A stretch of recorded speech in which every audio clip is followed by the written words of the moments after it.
My name is Jeff Freund, and this is my report on the case study Philip Condit and the 777, from design and development to production and sales. During the late 1980s, when the 777 project was first conceived and got started, the way the industry was at that time, there were four major players: Boeing, McDonnell Douglas, Airbus, and Lockheed, producing commercial aircraft on that side of the industry. It was an expensive and high-risk industry. The payoffs were usually 4 to 5, maybe 6 years out, if there ever was a payoff. Many of the projects failed, and they were extremely expensive up front and very risky. And the engines were the most expensive part of the aircraft, and the engineering on the engine, making sure it lasted, was the most important part, because the whole rest of the aircraft compared to the engine was not a major part of the cost of development. Boeing's history can basically be divided into two phases. The earliest, the piston era, was when Boeing was primarily a military contractor, working early on to develop piston-powered fighters, and then later during World War II moved on to larger bombers. And when they were developing the bombers was when they learned more about producing very large aircraft. And although they were used for bombers at that point, the same principles applied later on for them to develop commercial aircraft that were very large. And shortly after that, toward the 1950s, they entered the jet age, which is where Boeing moved after World War II more into the commercial side, developing commercial passenger aircraft. And at that time, pretty much as soon as they got into it, Boeing was one of the world's largest commercial manufacturers, using their resources and their experience from their military contract times. And they developed the 707, which beat the McDonnell Douglas company. It was at its time an extremely advanced aircraft and was doing better than anything their major competitor, McDonnell Douglas, had. And shortly after that, they started on the 747, which was a major project. It was a complete risk of the entire company. They gambled. If the 747 didn't make money, they would have lost the entire company. They basically completely leveraged it for that. But it was a win. It was revolutionary, and there's enough growth in commercial passengers to support a plane that large, and they got enough orders, and it ended up being a revolutionary win for Boeing. And it also introduced the idea of the family of designs for aircraft, where you get a basic design and then it's modified from there for different functions for different companies without having to redesign specific aircraft for different areas.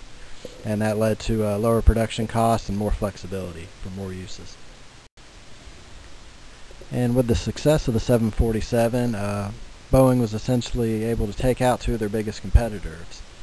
Lockheed dropped out of the commercial aircraft business almost completely and stuck to military contracting, and Boeing bought out McDonnell Douglas with the cash and the leverage that they had after the development of the 747, leaving them face to face with just Airbus, their only other major competitor. Airbus was a smaller, more advanced company, not as big as productive, but they had more high-tech methods and they were more efficient at the time. So as a result, Boeing turned more towards innovation. They needed to make their planes more high-tech and more comfortable, more competitive, and they needed to find a more efficient way to produce and build the planes and become more efficient in the long run in order to be able to compete. The 777 can be viewed both as the aircraft itself and as the project behind the aircraft to develop it. As the aircraft itself, it was designed from the ground up to be very high-tech. It was one of the first major planes to use the fly-by-wire technology.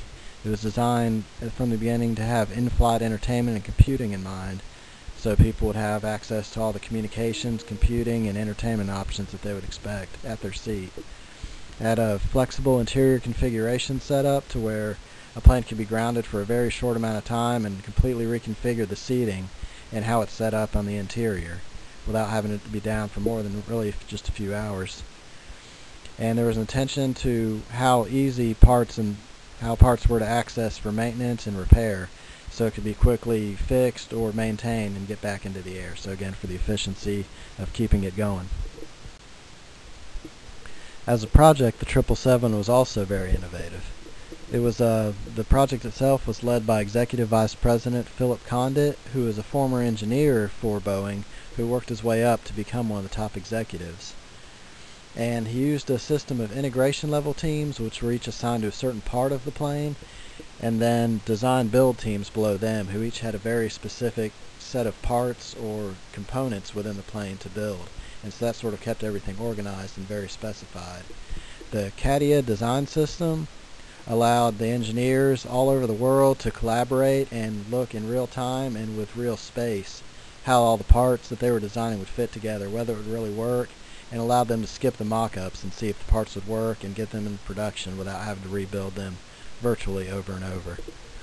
There was an unusual level of collaboration with the customers, as there were several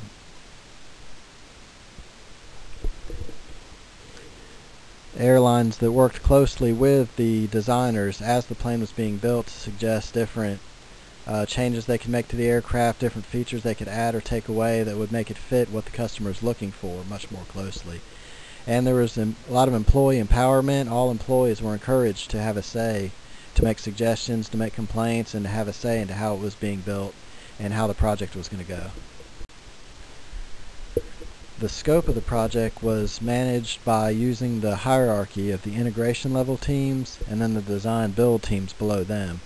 And each integration level team had a specific section of the plane they were working on, and then they assigned to their design build teams under them which specific group of components they were going to work on.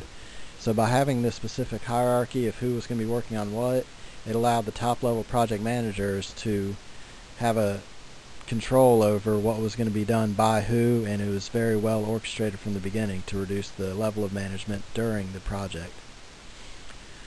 The project time management was handled both by the CATIA system, which allowed the collaboration and actual design testing without having to build mock-ups, and allowed people all over the world to work together and in real time see the parts and make sure they were going to work without having to build models over and over. And the bar chart system allowed for worker accountability. This was a system that let the management see worker by worker who was achieving the goals that they needed to work on, whether or not they were achieving the level of productivity that was expected of them. And so they could keep track of those thousands of workers all at the same time with the bar chart system. The project communications were organized through the weekly muffin meetings, the quarterly 777 team meetings, and the general culture of the project. The muffin meetings were a weekly meeting between the 5 top executives in charge of the project, where they had a very unstructured meeting where everybody could bring their complaints and suggestions and sort of have a free debate on how everything was going and where it needed to go from there. They had a quarterly meeting also where every worker on the project was invited to come and give their input, and it was sort of a larger meeting and everybody there could have access to make suggestions. And the general culture of the project was that even though there was the strict hierarchy, that everybody was encouraged to speak up, make suggestions, and tell top level what they were seeing at their level on what was happening, whether it was working, whether it wasn't working. And in conclusion, the 777 project changed Boeing. It was intended to be a revolutionary new plane, but through the process of designing the project and moving forward with it, it actually shifted the whole company's culture from sort of an internally competitive engineering-based environment to more open, team-oriented culture to where everybody communicated and everybody had an input in the project in order to make everything work as well as it could. And that sort of spread to the whole culture of the company to where it was more team-oriented from that point forward. The project management techniques, the design techniques, and the aircraft itself were extremely innovative in the end. The aircraft itself was designed from the beginning to be fast, flexible, easily modified, high-tech, high-capacity, and to provide the ultimate customers, the passengers, with a luxurious and pleasant experience with every flight.